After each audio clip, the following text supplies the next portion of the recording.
Welcome to another episode of Jewish Softball More Than a Game. I'm Maddie Lewis, joined by Arizona Richie. How are you doing today, Z? I'm doing well, Maddie. How are you today? I'm good. I feel like I'm still kind of getting caught up from our week last week in Canada. Agreed. Otherwise, just trying to get back in the swing of things, getting back on the grind to prepare for Prague in a month and a few weeks. I'm pretty much same over here. I don't feel like I'm quite back on track yet from Canada and getting back into my routine, but I think this is the week. Today's the day. I got up in the 5 o'clock hour this morning. That's impressive. I know, especially for me. And I worked out. Now I'm here. I love a good AM workout. Just sets Yeah. the tone, gets the I day felt really going. good. I'm touring an apartment today. Oh, yes. Big news for both of us. Big moves ahead. Things are happening. Yeah. But let's talk about Canada really quick. Yes. I had a blast, and I'm coming off a high from that week, and I think it just pumped me up more for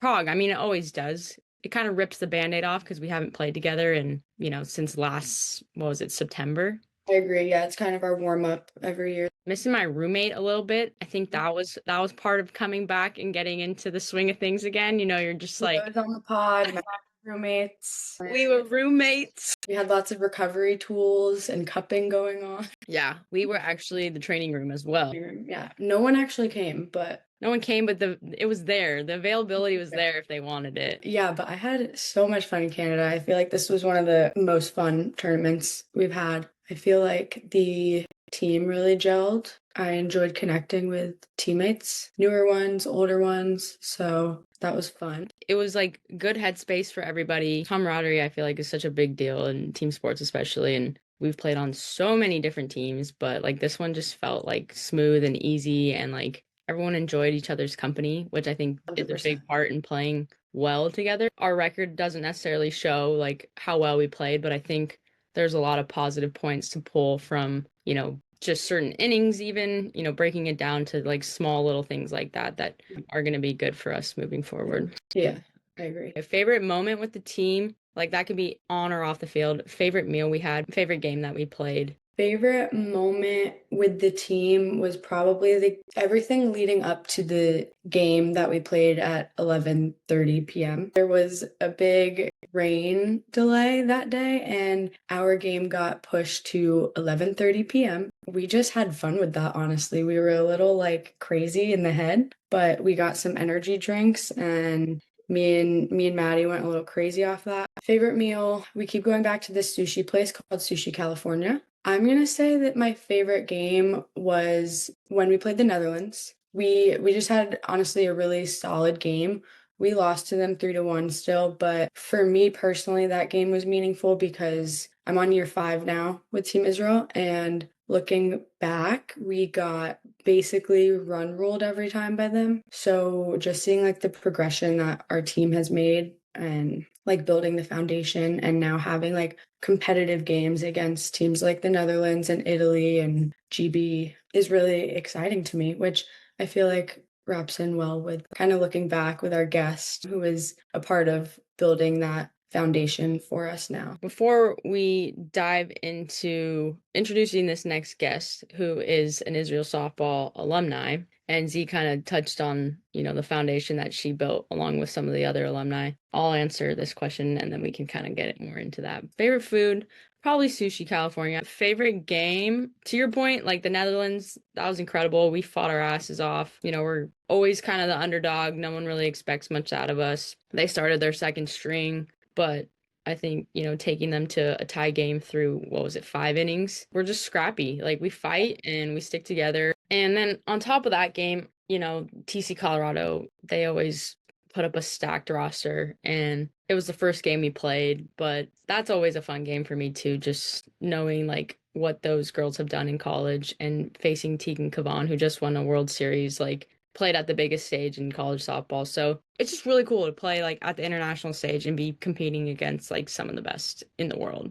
What about 2-2-2s? That wasn't your favorite game? The 2-2-2s. Yeah, That was that was the 11:30 game. And I was absolutely popped off, like insane plays. The first pitch of the game, home run. She was electric, and it's because of the Rain energy drink. Sponsor us, Rain. Thank you. Yeah, I was cracked out on energy drink, but like in the best way. Favorite moment as a team, I think, you and I were kind of put in a position to step up this year. I'm just really proud. I think I was able to like kind of take a step back and see like the growth like happening and like working and all the time and effort that we put in. Like it just felt like things were coming together. Team New Uh, Zealand. yeah. So we had about 40 protesters at our game, and that was very difficult. But Team New Zealand kind of had our backs, which was awesome. And the next day they came up to us, their junior team and their national team, and they just expressed to us that like sports should bring us together and that they, appreciate us and that they love us. And they ended up singing us a song in their native language. And it was just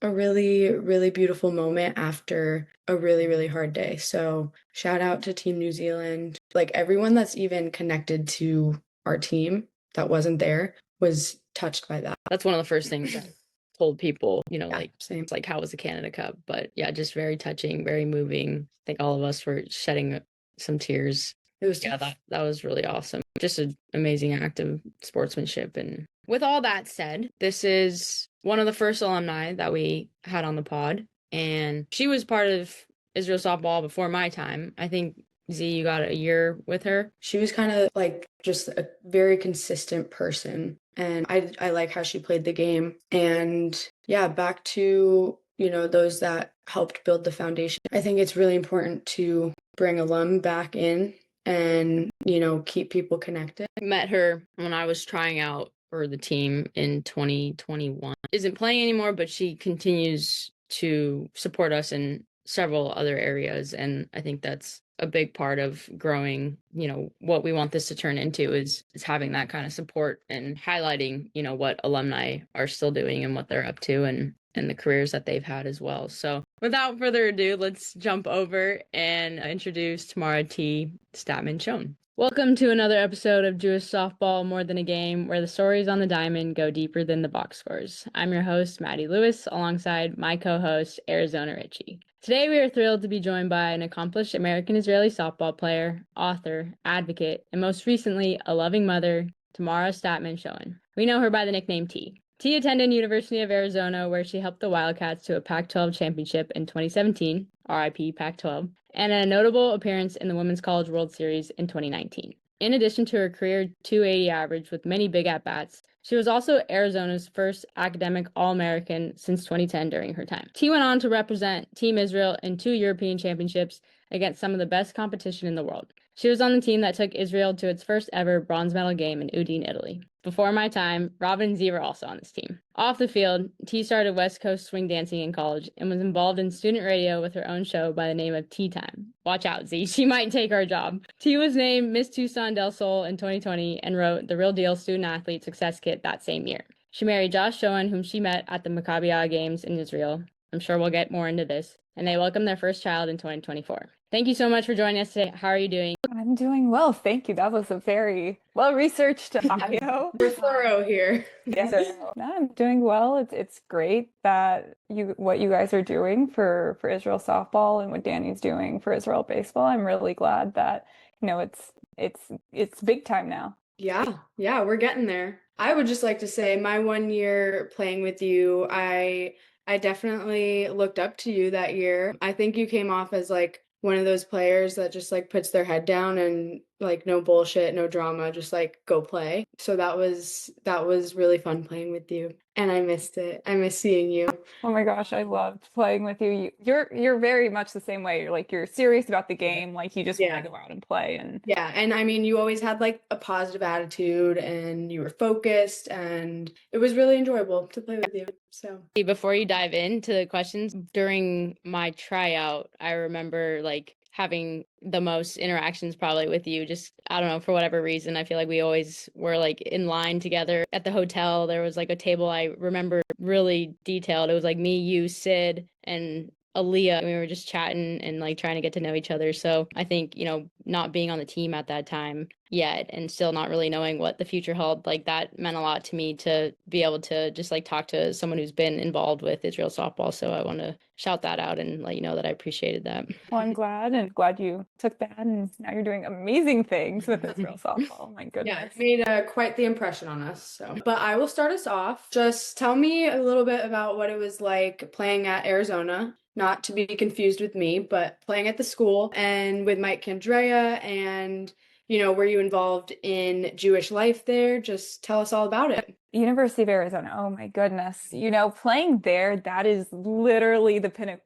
That at the time is like what I believe to be like the true pinnacle of softball because It was, yeah. it like there was the Olympics, but like not really because they were removed from the Olympics, and not all of the girls who were the best play pro. So basically Pac-12, like Division One softball was basically the top that you could get to play. Being there, coming in my freshman year, I never lifted a weight. It's really scary because you're 18, you come in and you're like, wow, these are like grown women. And you kind of just put your head down and grind. And yeah, I wasn't the most athletic athlete there. I was probably, if there's like a bell curve, I was really on like the left bottom side in terms of like actual like athletic prowess. Thank goodness, skilled athlete. And Coach Candrea put a lot of his time and effort into kind of cultivating me as a hitter. And I kind of got lucky being in the right place at the right time with, it really sucks when people get hurt. But that kind of opened up a doorway for me to be able to be the designated hitter and to be a pinch hitter going into my freshman year. And the players that I played with, they made such a big impact on the sport in general. Like the girls that I was playing with then are still playing professional ball now, Wow. which is crazy. Taylor McQuillan, Deja Malipola, like she's playing in Japan. They both were playing in Japan at like one point, and they made such a big impact on the game. So it was a real privilege to be able to play with them and see their work ethic and get to know them like as people and as friends. Yeah, that's awesome. What was it like? What's like the mindset for a designated hitter or pinch hit? Like, can you walk us through kind of your thoughts and your mindset? Yeah, so I was, a little bit of a basket case sometimes. Sometimes it was like, think about nothing, think about everything. How do you be relaxed in the game? And coach gave me a book. It was like the ABCs of hitting or something like that. And I don't remember like the technicalities with it, but it was like be big and like you just talk to yourself. You're kind of talking yourself up during your at bat when you're in the batter's box. You're really taking when the pitcher is taking warm-up pitches, or you're really taking at bats with the batter in front of you, other batters, even when she's just doing warm-up pitches, say that you're the leadoff hitter, taking mental at bats with them is really helpful with timing. Sometimes I know these pitchers are starting to throw really hard. Like what was the latest? It's like 79 miles an hour, which is insane. When I was playing, it was like Terra Vela was throwing 75 miles Which an is hour, still maybe. still very fast. And Yeah. you get in there and you see the ball out of the hand and you swing and you pray, basically, is what Yeah, just make contact. yeah. So kind of going up there, I think the biggest thing with hitting is you got to trust your mechanics. Like you cannot be adjusting mechanics when you're in the game. Like it's just not happening. And part of my shtick is like I was pretty good about like fouling balls off, getting deep into counts, which is not advisable. Like don't do that. Like you want to hit good pitches early in the count, but such is life, and that's what happens. And that's why I got put into pinch hit a lot in very crucial situations, just because I could get deep into counts to try to draw walks or just get base hits or whatever the case is, make them throw. But yeah, hit early, be relaxed. No, I was literally walking up to these at bats, like these are world-class pitchers shaking. And you kind of just gotta get over it. Like yes, you're nervous, but you kind of just gotta hit. And you just got to do it. Trust your swing. Hitting is so hard. Like to this day, regardless of how long you've been doing it, like it's one of the hardest things. And then you add in being a designated player where you're not on the field all the time. So that can be tough, like trying to stay mentally locked in when you're not like running in and out, on the field and like on defense and that sort of thing, right? And part of that is if you're say that you're just like you might get put in as a pinch hitter. and you're not even playing in the game at all at that current moment, where you might not even know if you're getting put in the game, that's very difficult as a player to stay involved in the game. Yeah. Right. And if you're in that position where you might get called up, especially in crucial points, you just have to be prepared. You have to be in the game. Like, I it feel sucks. that's when it's so important, like what you were saying, like watch every at bat. Use their at bats to prep you, like in case you go in. Yeah. Yeah, because there's sometimes where you're like, oh, I really don't want to get put in. And then that's the moment you get Coach Yep. he's looking down the line looking for you. And I feel like that's the game too. Like the game always knows, right? It's Yeah. like it's like when you make an error, like in your head you're like, don't hit it to me. But like the game always knows and the ball's coming right back to you. Yeah. Ball don't lie. Yeah. Is there like one hit, like you got put into pinch hit in any like crucial at bats? Is there one at bat that stands out the most to you that you remember from your college career? Yeah, one of the most memorable ones was my freshman year versus Tennessee. I believe it was the regionals. And it was, I don't know, we were in extra innings and I was so tired of this game. It was hot. Like, you're in Tennessee, it's gross, it's hot. Like, you're like, oh, why are we taking so long? And you just want it to be over. And I hit it over the shortstop, kind of in that like no man's land kind of area. We had one of our runners, Nancy Bowling, not the fastest person, is so funny. She's great. She's running around the bases. You have Danielle O'Toole and Katiana Maga in the dugout, like crawling to basically home plate with Nancy because they're like, run! Unhitch the trailer. It's the funniest video that I have, and that caused us to win the You'll have regional to send it to us. Yes, it is very funny, just a funny memory. I have other memories of like being put into pinch hit. I think it was probably closer to maybe it's like junior or senior year. It kind of all merges together. Like, I got hit in the face my senior year, which when I was in and at bat, I got hit in the eye on national TVs, and my parents weren't there. We were in Utah. So a bunch of people saw it on TV. I was okay, thank God, which was insane. She was throwing like 65. It hit the lip of my helmet and hit me in the eye. That's memorable at bat. It's not a good at bat. Yeah, like hitting off of Terra de Velo, home run. That was crazy. I mean, going to the World Series, I did get one back in the World Series, but just being there, it's so much fun. Like, that is such the pinnacle of softball, and the environment is crazy. That's more than most people can say to have one at bat there, so that's awesome. Do you still talk to teammates? Yeah, I do. I do talk to some of my teammates. Everyone is kind of everywhere. Some people are still playing. Some people are in their professional careers. It's really cool to see where kind of people are ending up. Some people are getting married and having kids like me, and it's so fun. Yeah, that's really cool. So you obviously had quite the career at Arizona, and then you go on to represent Israel on the international stage. What did that mean? And, what was that experience like and compared to playing in college? Yeah, so going from playing for the team on your chest, which is the University of Arizona, there's a lot of pride there, but going and playing for Team Israel, it just means so much more, because it's like we had a mostly Jewish team. We had people coming from all different walks of life. We had the girls in Israel, and bringing the sport together. Really, you're really like, it's a big clash of cultures, which is amazing to see. And then playing in Europe you play Turkey. Like, that is not something you see every day. I'm a very, very big proponent of peace through sport. And it's amazing to see what the sport can do. You're playing Germany, you're playing Spain, you're playing Italy. Israel is very much a guest of the Europeans at these games. And it's very wonderful to see how we're all able to interact, all for the love of the sport. It's really beautiful. Right, like we're all playing the same game, and like regardless of whatever backgrounds we have, like that kind of just doesn't matter when we all come together on that field. And yeah, I agree that it's a surreal feeling. Maddie, we were talking about this, I think, in Canada last year. The protests were really scary, but I was very surprised and happy with how everyone on the inside the fences supported Team Israel. That's amazing. Whether that's players or like parents of random teams, they were like, "Are you girls okay? Like, keep going, So I think they realized that, we're just people, playing. Right. Your people Yeah. playing the game. That was on the Jewish Community Day, right? I mean, I feel like in the moment, like we didn't really have any choice but to just like show up and play. But like Right. looking back, it was like probably one of the heaviest things that I've ever been part of, let alone there was like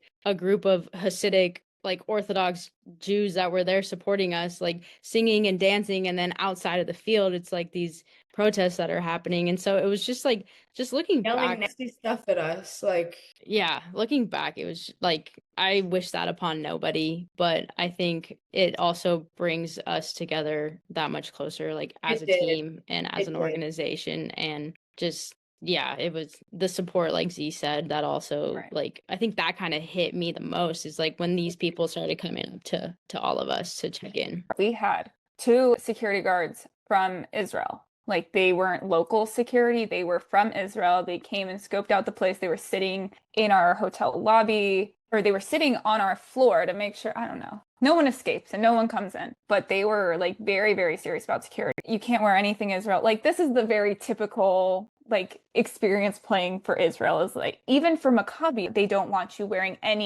anything related to Israel. We had our even on our bat bags, like we would flip the front of the bat bags inside out. It's just part of the security, no matter if you're playing for Team Israel, like Team USA Maccabi, like Yeah. whatever you're doing, it's just basically everything is a security risk. It's Yeah, just what you do. 100%. Yeah, I was just gonna piggyback off of that, but like knowing all this that you kind of have to go through to be part of Israel softball, let alone like all of us still decide to become Israeli citizens, and I feel like it shapes, who we are athletically and personally. And you were recently living in Israel too, so can you just kind of talk about like what it meant to become an Israeli citizen and then living there? Yeah, like it means a lot. It's just such a very special place that holds very near and dear to like my heart, my family's heart, even like my spouse and everyone. It's just such a very special place. So it meant a lot to be able to make Aliyah. And then when I was living there, I lived there for a couple of months right before I got married. And there I was learning, seeing the city. It's just there's nothing like the unity there really, among all people, among all cultures, to be able to just come together and just be one. It's really cool. It's such a unique place. It's the only place that like we kind of feel like accepted and you're not as much of an outlier. I think that's the biggest thing for me, right? Like it's the one place that I don't have to like explain like what being Jewish means. No, Yeah. exactly. One And place we're not the minority. yeah, and the food part is also really great. It's like just The beaches and yeah, like now the attractive men. I remember when I was on Maccabi, the program director, I came back from the beach, the program director who was in charge of like at least maybe our hotel or whatever it is for Maccabi, he yelled at me to go back to the beach and meet an Israeli man and move to Israel. Joke's on them. I met my husband there on Maccabia. We have a Macca baby, but Wait, go more into that. Tell us about that story. yeah, so Maca baby and your Maca husband. So Josh and I were both playing fast pitch softball at the Maccabia games. So both playing for Team USA. And what they do is they basically put the men's and women's team kind of together. You're practicing together. There's these days called Israel Connect where you're basically touring the country and then also practicing. So you kind of get to know the people on the teams very well because you're traveling together and practicing and it's a lot of fun. Like that was my just side tangent. Like that was my favorite part about playing Maccabia is like I was taking basically pitching lessons from one of the guys on that was Argentinian, but he was playing on the Mexican team. Like it's fantastic, Maccabi. It's like it is so much fun. And our shout out to our men's fast pitch team. They are awesome. My brother-in-law is continuing. He's still playing. He's representing. Unfortunately, Maccabi is pushed off for another year, but it's amazing to see the men's fast pitch and just how much it's grown. And they also represent very, very well in the regular men's fast pitch space. Like they play in tournaments in Vegas all the time. The different teams like Canada and Mexico, like it's awesome what they're doing. But my husband, we met, just on the bus and then, one thing leads to another and then hey, we were still together after he happened to be going to Arizona State University and I was going to U of A, and his brother was also going to U of A, which was, helpful for proximity, and we're only 2 hours away. And it just worked out. And then Maccababy. Maccababy. And there's one of the guys on the Mexican team, shout out to Moises Carrillo. If you guys know who he is, probably not. Moises Carrillo, he claims that he set us up, but Okay. he I hope you guys have like a shirt for the baby Maccababy. Have you got that made yet? No, we should get that made. Yeah. And I'm curious how many, because there was a page in the newsletter that was literally dedicated to people who met on the Maccabia Games, and I know like Maccababies is like it's a very real thing. So I'm curious how many people who are Maccababies like continue that legacy with playing. That's so interesting. They need a Facebook group, all the Maccababies. But nice segue back into Israel softball. So you started playing for Israel in 2019. I feel like there's been a lot of development in the program since then. Can you talk about kind of what your experience being part of like that early foundational team was? Yes, that was a wild ride because unfortunately, money drives everything. And it was crazy trying to fundraise for that team. And I know that the Tucson, the JNF, and the Federation, they came together to help fundraise for the team as well as many other donors. That was the hardest part, is just being able to find the funds to have the team. Erin Angus, she was kind of a big part of helping find players. We were literally scouring rosters of major D1 teams looking for Jewish last names. That's so half the point. It doesn't necessarily tell the full picture. No. So that there's a flaw in it, I think. There's for sure a flaw. Cheat. No one would have found me. No. Lewis? No one would have found me. Lewis. Yeah, you guys do not have very Jewish last names. Because our dads are not. Exactly. So you know what? We did what we could do. Okay. And I feel like maybe we should just put a shout out to like Division I, Division II, Division III coaches that the Israeli national team were looking for the Jews. Okay. So that was part of the major development, was just trying to find players and finding people who wanted to make Aliyah and be a part of something so much bigger than them. Especially because, a big part of it is like the Olympics. The Olympic dream is there. There's just so much to unpack about the Olympics and softball being in and out of the Olympics. But you know what? Still being able to represent on the world stage like you guys were in the Canada Cup, like that's a big freaking deal. Yeah. Like, hey, you might not make the Olympics, but hey, you're invited to the Canada Cup. Okay, what's next? The World Championships and like all these different international tournaments is awesome. It's really great. You guys definitely had some stories about your lodging situation. Oh, yes. Before I got there. And I feel like it's been like I came in 2021, and even since then, there's been so much development. So I love to hear the stories that you guys have about back in the day and staying at was it Gezer? Yeah, it was at Gezer. We were in the Gan in Gezer, or it was formerly a Gan. Basically, because of the World Series and how everything worked out with my timing, I wasn't in the first group of people who got to Israel. I was in the second group. So the culture shock was not as crazy because the first group they were the guinea pigs. They were the guinea pigs. So they took you along with them. Yeah. So basically the Gan, it had there were beds, like they're all twin size beds, whatever the case is, but the sheets were just like not clean. It was just not up to even just like a basic like cleanliness standard. And Israel is also very different in how like you clean the floors. Like you basically in Israel, like you dump water on the floors and use like a squeegee thing. Like none of us have ever seen that before. They have water heaters that you have to turn on. Like that's not what we do in the United States. There's just like a lot of different like also random things that you don't think about that you've never seen before. And then in combination with like, okay, there's like how many girls? Like 10, 12, 14, 16 girls together in a foreign country where you can't just Amazon sheets. Like you have to go somewhere to go get it. So it's just there was a really major culture shock there. But it was fun, we would get our meals after practice. They would like deliver it and we'd just be all together. I took some people to dance, to West Coast swing dance. I took Olivia, and I forget who else, maybe Darby. Probably Darby. Probably That's Darby. yeah. I took them to West Coast swing dance It just kind of comes with being on the team, like having to go through certain processes and like maybe things aren't completely organized or like, written out for you word for word exactly how it's going to get done and meals aren't on time and like, maybe the hotel list gets messed up and you're rooming with someone else. Like that stuff happens all the time. And I feel like it takes a certain person and all of us that are still with Israel softball and you 2T that, an alumni just we understood that and like going to Israel and seeing what it's like there and seeing like the lack of equipment and lack of resources and just like the way of life, like I feel like that's all really important and also like a motivator of why we continue to do like what we're doing. Going to Miskab, which is one of the moshavs, kind of up by Tiberias, it was crazy. No American parent would let their child play on that field. It is an all dirt field, like super uneven, like crazy.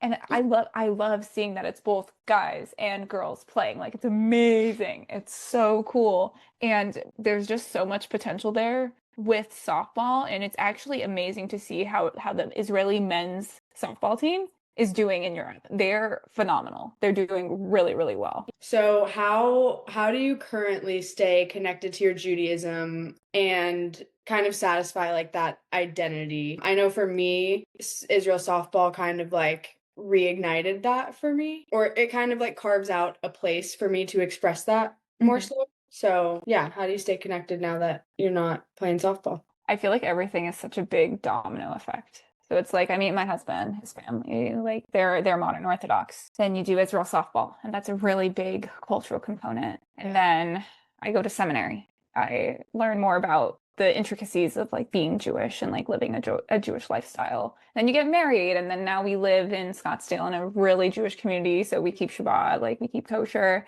I make big Shabbat dinner every Friday. We go to shul on Saturdays, and it's a really big part of my life. It's like it's who I am, and I feel like more and more people are becoming more in tune and more connected to just being Jewish. And as much as like some people want to push it away, like it's always part of them. So it's really great to be in a community where it basically touches me every day. And being part of softball, that's even better. So I'm so proud of Israel softball and Israel baseball and all the things that we're all able to do. That's great. Were you surrounded by a lot of Jewish people growing up? Jewish people, I think is the best way to describe it. Like we would go to Chabad on high holidays only for the most part. But I did go to Chabad preschool. Like it was always ingrained in me that like I needed to find somebody Jewish to marry. Like my dad's like, they have to be Jewish. And even though I wasn't exactly sure what all the intricacies of like actually what being Jewish was, I knew that I had to find someone like-minded in that way. I want to go back a little bit to your time in college. So you're Arizona's first academic All-American in like almost a decade. And then you also wrote a book titled The Real Deal Student Athlete Success Kit. So what inspired the book and what is one piece of advice that, you would give to every student athlete? Yeah, so the book came as an idea. I was talking to somebody about like, oh, I wish there was like a manual that you could read, basically, about being a student athlete. And I was looking and there wasn't really anything. So I was like, oh, I might as well create it. Obviously, NLI has changed the game, so some of it's outdated and moot because, you don't have to abide by certain rules anymore. Because at my time, it was just like you couldn't even take like a water bottle from somewhere because it was an extra benefit. So, but there, I still tell stories about what it's like to like the working out and the social life and all of that stuff, like that doesn't go away. A piece of advice that I would have if you are a current student athlete is to join clubs. That is such a big thing. You have to find out who you are beyond your sport. Love that. Like, yes, I have friends who are still playing softball, but they are the 1% of the 1%, okay? And one day their career is going to end. And yeah, they might be coaching, but like you can't just live your whole life in your sport. You have to have something else that you can use to decompress from or just to get away or to enjoy because we all know that the sport isn't always the most fun. So, and meeting new people that aren't athletes, that's always really fun. But you should definitely join clubs if you can. I was literally in so many clubs. It was a big problem. Was there like a specific occurrence that taught you that where you were like, whoa, I need to step outside of this game and like create a life outside of it? Was there, or did you just kind of feel that already? I was always interested in so many things in high school, and I just wasn't able to do it. So I get to college, and now you don't have any rules, and you're kind of in charge of your own time. So I would just go to the club fairs and then just meet all these different people and join all these clubs because I just wanted to be involved in other things that weren't my sport. And yes, I was running from literally from like class to practice, trying to eat food, then also running to a club. Good thing a lot of these clubs, they have food, which is helpful. But I was literally running in my uniform all day till like 9 p.m., which is like not always the smartest. Like I would say pick maybe one club, not Yeah. like, or reserve some like certain clubs for maybe different years or different semesters that you want to join. Like I joined ballroom club my senior year of college. You're so cool. Like, I love this. I love it. I was in, because like also my senior year, I was like, what? I was taking ballet. Like I pulled some classes so I wouldn't graduate early, and I was taking like ballet, like, and just like some other random like psych classes and philosophy classes. I was in like a couple different honoraries and like philanthropy clubs, and also a lot of schools offer volunteerism. Like you should definitely do that and get involved and give back to your community. You learn more about so many different types of people and the different walks of life, and also it's really great to give back because people look up to you. Even if you're at a smaller college, like, whoa, this college kid's giving their time. Like that is really valuable, especially if you're working with if you're working with younger kids or even adults, like they love and appreciate the time with you. Really, at the end of the day. That was great advice. One of my favorite pieces of advice so far. I agree. I think also like we all know how hard it is to hang it up. That's why Z and I are somehow still chugging along out here.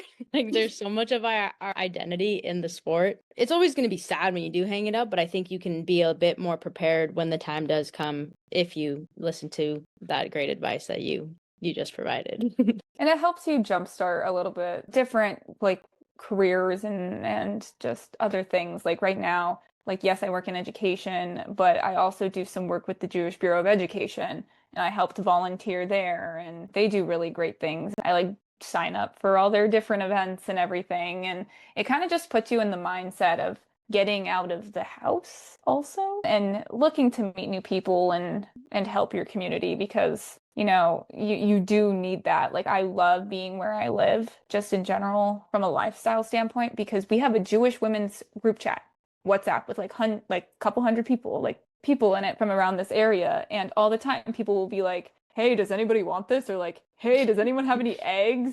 And someone will be like, I have eggs, and they're like, great, I'll be over. I feel like that's a huge cornerstone of Judaism is community and unity. Like that's, I think, what we're built upon. So I love that you are, taking that with you even outside of a sports team where it's like really built in for you. I think that's really cool. Yeah, it also helps you kind of like understand who you are as a person the more that you interact with other people and connect with different walks of life, just like being more confident in what your values are and all that stuff. Right, and it makes you figure out what you like and what you don't like. Like you don't know whether or not you like something until you For try it sure. out. So, join those clubs. See if you like it. You could always hate it and then just never do it again. Like that's okay. Or you could try it again and maybe you'll like it later. So, Right. I guess I have one more fun question. What is a memory you have from us playing together? when we won and we went to The is it pizza a sushi place? place? Like the sushi place. Yes, we went to the sushi place and it was all you can It eat, was chaotic. except it It was was all in you a can eat, Sushi but in Italy? Come but it on. was Italian and no one understood what they were it ordering. was weird. But it was all you can eat, but they charged you depending on how much you left over. So all of us were like, Oh, that's not we, good. we over ordered because we just got finished like playing or something. We're like, we're so hungry. And then, some of us are like walking to the bathroom with fistfuls of sushi to throw it out. We don't get charged. And then, It happened? yeah, girl. And then I put some in my can. Like I'm stuffing it in my drink. So because I'm like, I can't eat anymore. I screwed up. Well, and I'm also laughing because we also had that like American burger place. I feel like everything revolves around food. We would literally go to the same Italian restaurant that was next door, and nobody there spoke English except for one guy that spoke English and the Okay. burger place that was American. That was, it's just so funny, like the Western burgers, and they like make it super like kitschy American. All right, yeah, just to wrap, because I gotta run here in a little bit, but I wish we could talk more. I feel like we could go on and on, but maybe we'll just have to have you on again down the road. Part two. Yeah, part two. Hopefully, like, where are they now? But I guess, yeah, that's a good leeway into this. Like, what's next? Obviously, you're multifaceted and well-rounded in all these areas. So is it just focus on being a mom? Are you gonna write more books? Are you gonna swing dance more? Like, what's next? Well, right now, obviously, I'm the mom. I'm a boy mom. He's 7 months old, thank God. You know, I work in education right now. I'm switching to working with curriculum design. I work online, which is really great. And I'm helping my parents with licensing, and they make retail magnets, and we've been licensing out proper logos. Like right now they have like Smokey Bear, and we just got Air Force and Space Force, like the ability to use those logos where big box stores basically come and like order from us.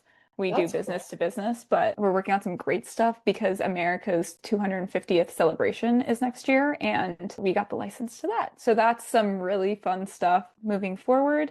And then we'll see. I'm really, really hoping that I'll be able to just continue with support for Israel baseball and softball, especially with my job as being even more asynchronous, which is really great. I hope to go back and to be able to help coach and just grow the game and bring awareness to Israel softball and cultivate the athletes and help and advertise and just kind of do whatever I can to help everybody. That's awesome. If you ever want to come out of retirement too, we'd be open to that as well. I don't think you'd want that. No, but I'm so happy that you want to stay involved and connected, and I'm looking forward to crossing paths with you hopefully in person soon. So, thanks for being here. Yay, Yeah, thanks for thanks, having me. T. Yeah, I just piggyback off of that. Like, I know you, as an alumni, you do a lot for us, or you have done in the past. So just want to recognize that, and I do hope we all kind of can meet up again because the only time we get to is when we go play or like or we're at training camp. So it'd be great if we could all have like a alumni current player like meetup Yeah. or something down the road. Yeah, And this was so much fun. this was fun. Yeah, thanks for sharing your story too and being open to talking with us and just Yeah. spreading awareness. So that was T. Statman Schoen. Thank you for tuning in to another episode of Jewish Softball More Than a Game. Make sure to follow us on Instagram at Shalom_sluggers_LLC and check us out on LinkedIn and YouTube. And We also just started a TikTok, so follow us there at Shalom Sluggers. see you next time. Bye.